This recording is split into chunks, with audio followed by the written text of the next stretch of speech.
Every year in sport and general aviation, loss of control events are the single most significant contributor to serious and fatal aircraft accidents. If we're going to be distracted, then we're heading for trouble.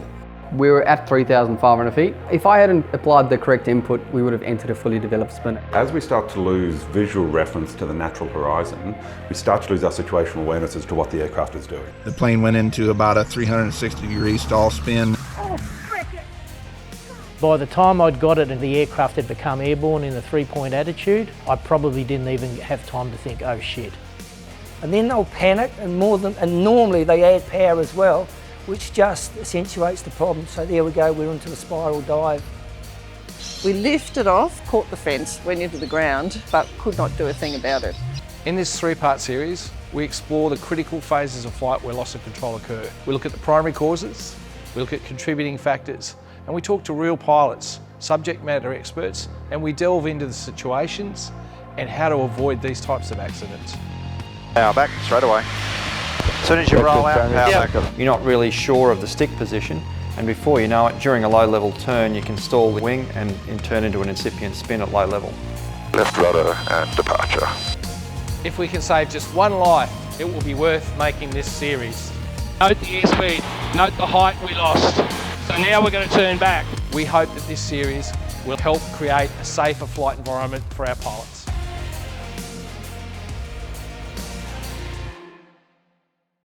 In this episode, we're looking at loss of control in flight.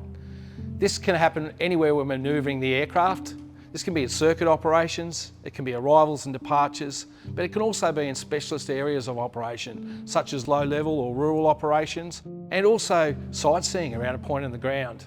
When we focus anywhere other than flying the aeroplane, we can mismanage the aircraft. And this is where we can actually have loss of control in flight. Sadly, with loss of control in flight, there are often fatal outcomes.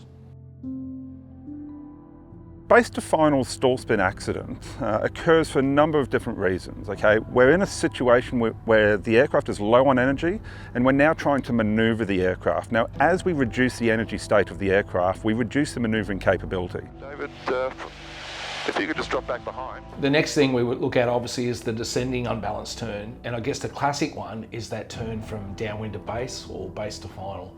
Any time that we are manoeuvring our aircraft in a low energy configuration, so we're slow, such as in the circuit, that's a typical example of that, we're limiting our ability to manoeuvre. And one of the issues that we continually see is that pilots turning from base onto finals will either consciously or subconsciously enter a skidding turn to try to yaw the nose round to line up with the runway. Okay, as we've already described, the skidding turn puts a pilot into a situation that they don't want to be in. We start to see an increase in stall speed, we start to see the aircraft banking in the direction they don't want to bank. So when the aircraft does depart controlled flight, it's going to get very interesting. We as pilots can't see angle of attack. Okay, we can't in flight determine exactly what our angle of attack is. Okay, there are ways of understanding what the aircraft is doing at different phases of flight, and that all comes back to basic training, but most pilots couldn't tell you what angle of attack they're flying at. So as we start to reduce our energy or reduce our airspeed, we're now setting ourselves up in a situation where we need to fly at a higher angle of attack.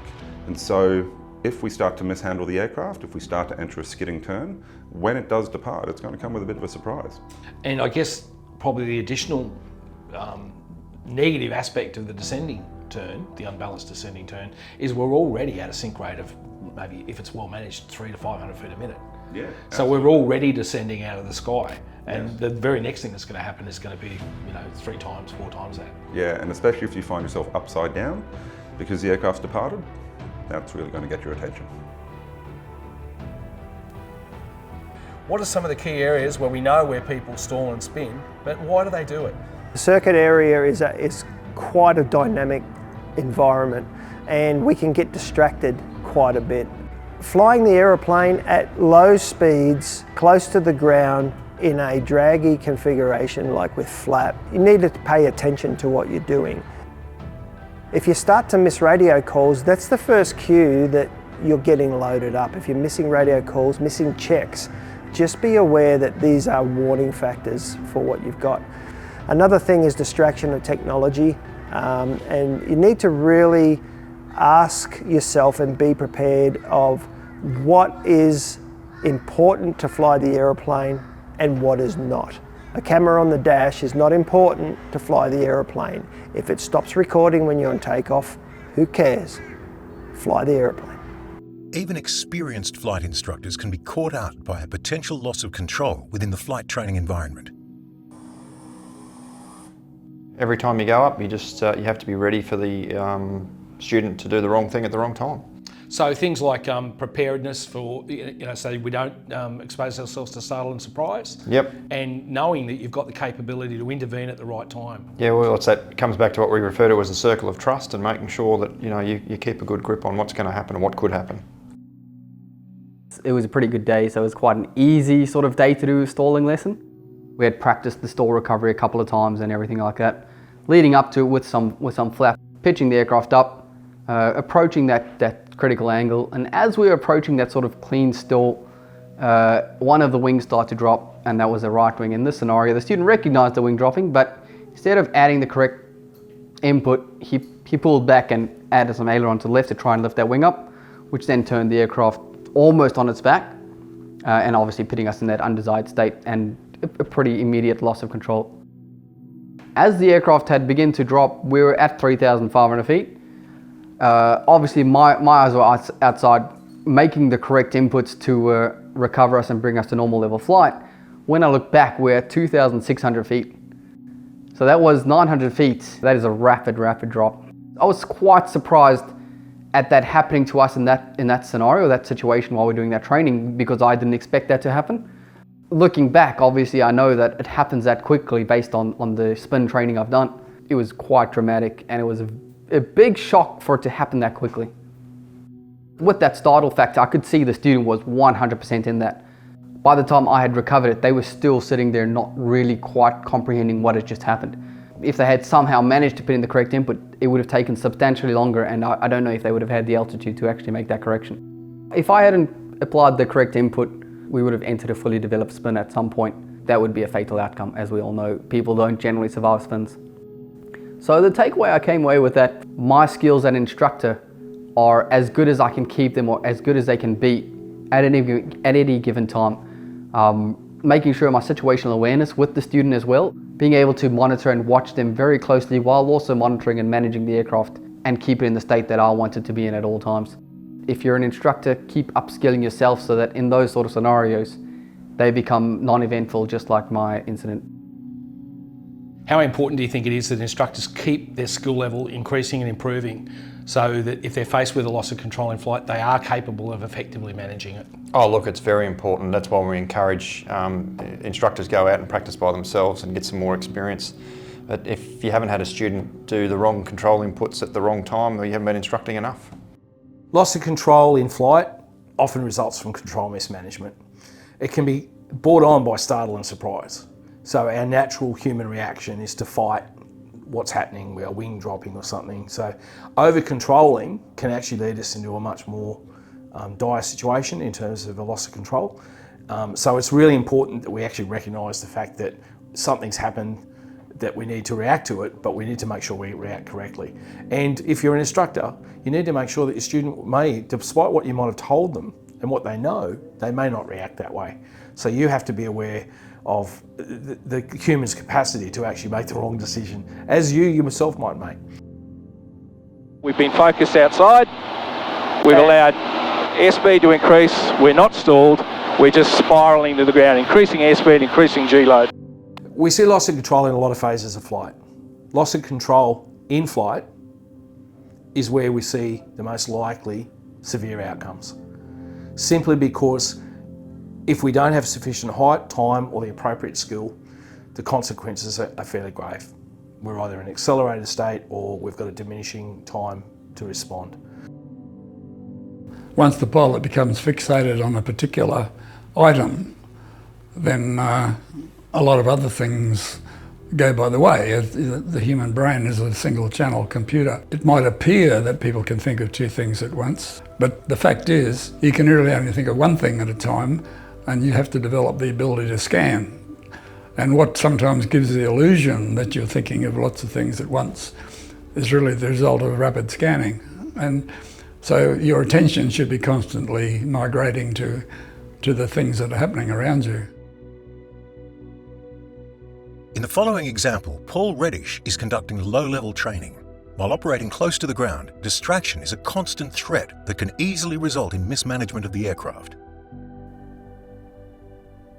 Roll, roll, roll, roll, roll, roll, roll, pull. That's what you're looking for there, that attitude. Roll back out. Power back, straight away. As soon as you roll out, power back up. We call it tunnel vision, where they're concentrating very strongly on one aspect, but they're not looking at the overall picture. So you've got to be checking your runway position, you've got to be checking your airspeed, you've got to be checking your altitude, so it's a constant rotation of thoughts and maintaining the big picture of what's going on. During low-level flight, it's very difficult sometimes amongst terrain to pick up a visual reference to the horizon because you might have hills around and everything else like that, and you might be turning.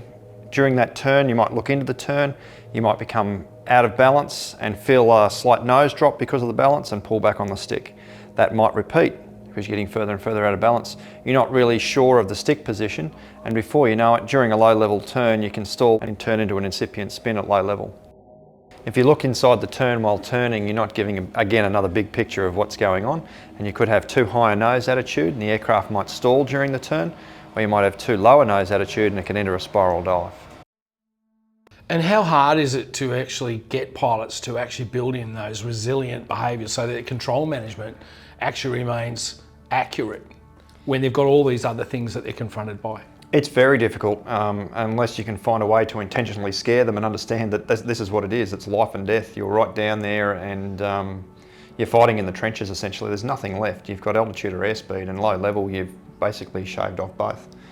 And I guess the same thing applies even in the circuit, is the minute we take our attention away from flying the aeroplane and we become task fixated anywhere else, yes, we're taking ourselves away from that core responsibility of flying the aeroplane, protecting ourselves from the stall or the spin.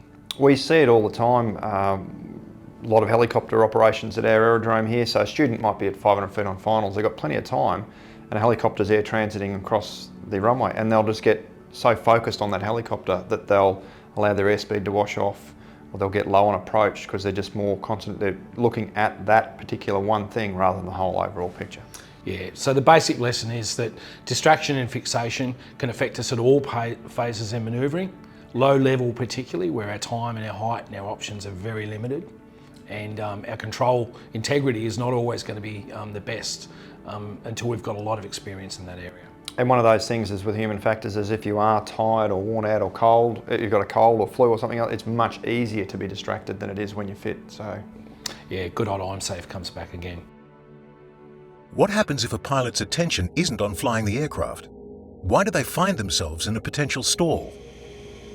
In a trike, there's a method that I use, and that is bank a little bit of bar pressure and monitor how you're doing as you're turning.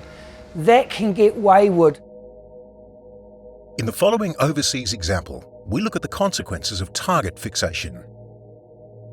At times, especially if the turn gets tighter, so they don't hold their bank angle. In saying that, slip and yaw comes into play, and then they'll panic, and normally they add power as well, which just accentuates the problem. So there we go, we're into a spiral dive. And I think that's one of the major issues that we have, especially if we're too low.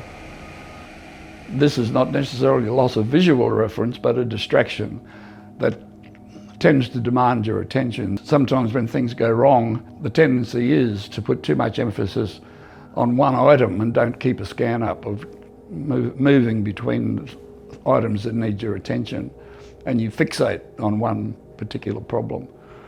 I can tell one quick story of a good mate of mine who got his agricultural rating. And as he was coming back from job one day, he was about 200 feet. It was the days when most people used hand microphones. He made a call as he came in to join a low-level circuit to land to get another load. And when he put the microphone back, he missed the hook and it dropped. And so he put his head down, obviously, and tried to fish the microphone back up. The next thing, he spiraled nose first into a cane paddock. The pilot doesn't go out to intentionally lose control, and they don't realise that they're losing control until it's happened. So building up to the loss of control event, they've lost situational awareness. They've lost awareness of what's actually going on around them, which is the precursor and then leads up to the loss of control in flight. So first of all, they've lost that ability to understand where the aeroplane is in time and space, the energy of the aeroplane, which has then resulted in the loss of control. Secondly to that is that the startle and surprise causes an adrenaline shot within the pilot. Very, very simple terms. It causes an adrenaline shot which then breaks down the ability for the brain to actually have the higher cognitive functions which will allow clear thinking to allow the pilot then to make the recovery.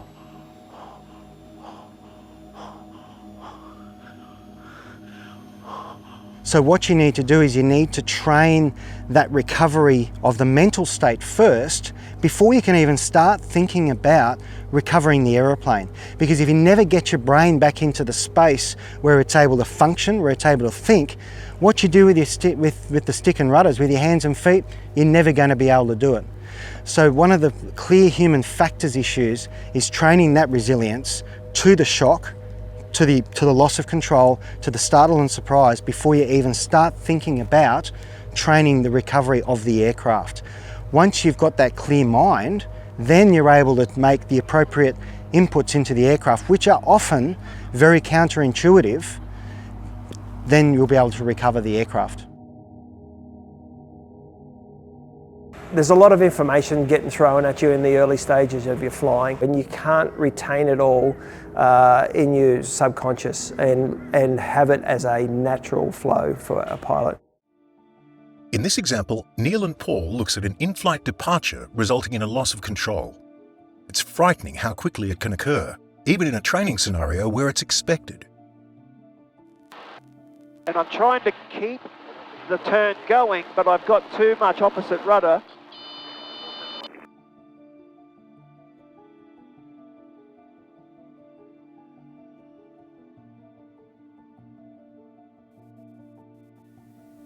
Again, notice the large amount of pitch movement and the height loss that we had there. We lost 1,500 feet in that exercise. So the important thing about unbalanced and balanced turns, or any point where we get into an upset because of imbalance in a turn, is we have to fix the balance problem, but the first thing we have to do if it's getting to an uncontrolled flight is unload the aircraft, reduce the angle of attack. When we're training people to get their pilot certificate or their pilot's license, we're only taught to fly the aeroplane within 11% of the actual capability of the aeroplane. Now, in the UPRT world, we actually talk about outside the 11%, and this is beyond where you've got your initial training. So to find yourself outside the 11% without any training, this is where people get into trouble, because the aeroplane's not reacting or performing the way that they expect to inside the 11%. So without that training and the desire for further knowledge, the pilots are getting themselves in trouble. Where pilots fail to actually recognise what's going on is a failure to understand what actually makes an aircraft stall, okay? The fact to stall an aircraft, we physically have to pull the stick back towards us, okay, to increase the angle of attack to get to the stall.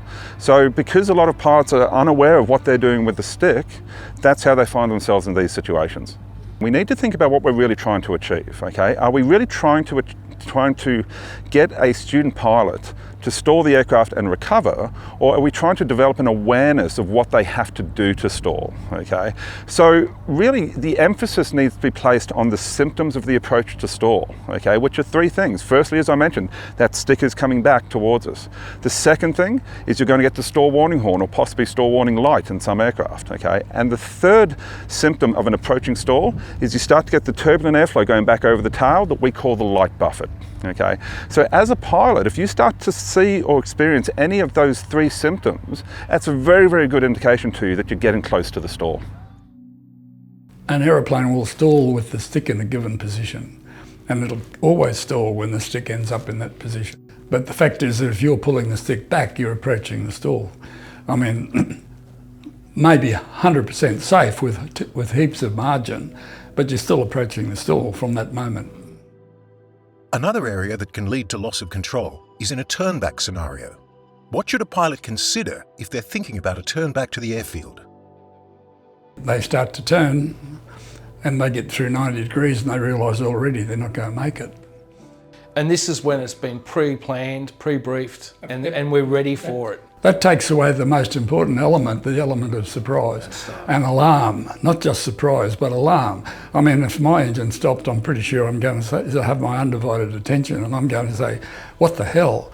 And there's going to be a couple of precious seconds before I even start to get going on some kind of action.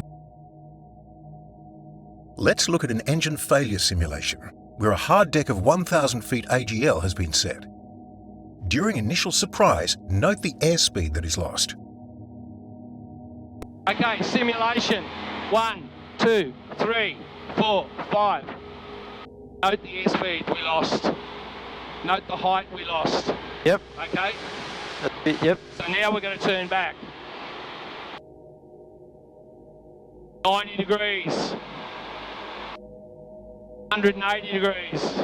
Yep. Getting very close to the ground. Now we haven't even lined up. The runway's over here still. Yep. 150 feet above the ground. Now we're going to roll it this way. We're in the ground. Yeah, that's 0, yep. Let's look at that again. Remember, we're simulating a loss of power shortly after takeoff. The altimeter has been set to a hard deck of 1,000 feet. Let's see how much time we have.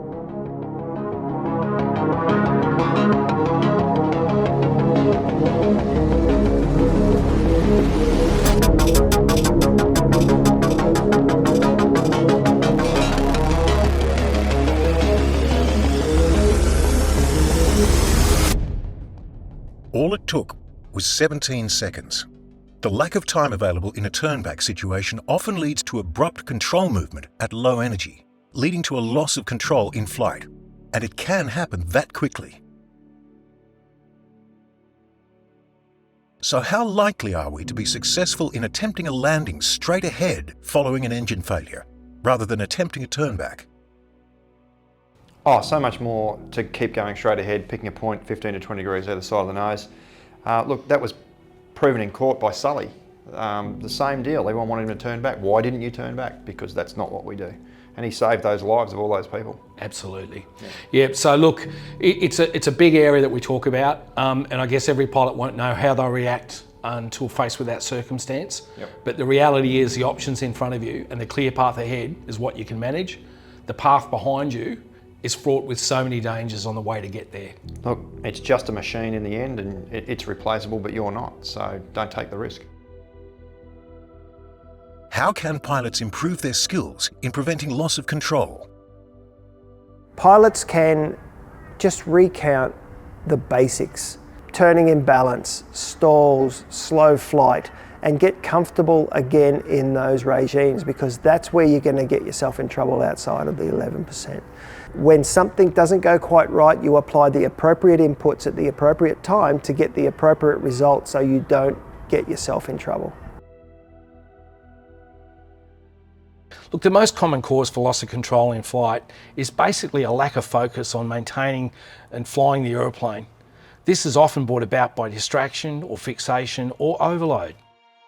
Loss of control in flight can occur at any phase of flight, but generally when we're manoeuvring the aircraft and we're closer to the stall speed.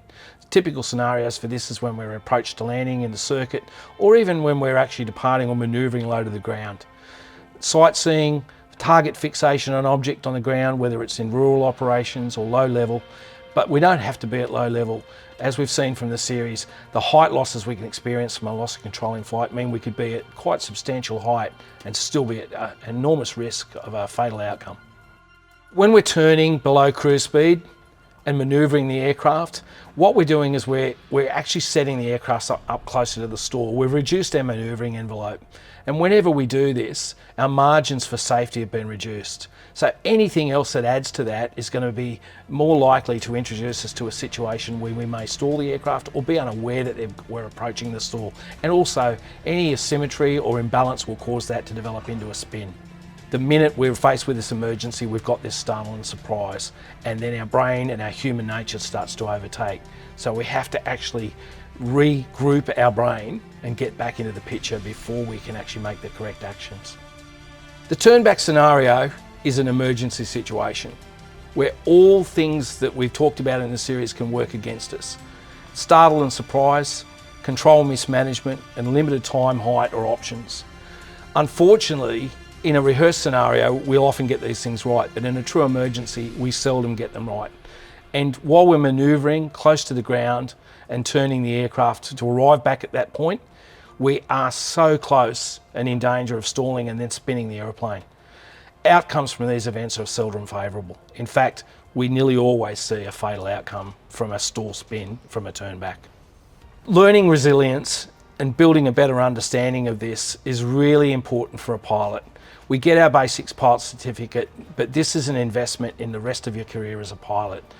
Understanding upset prevention and the scenarios, and then understanding yourself as a human being and how you will react, and training to develop that resilience through immersion in these scenarios with qualified instructors is a key investment for every pilot.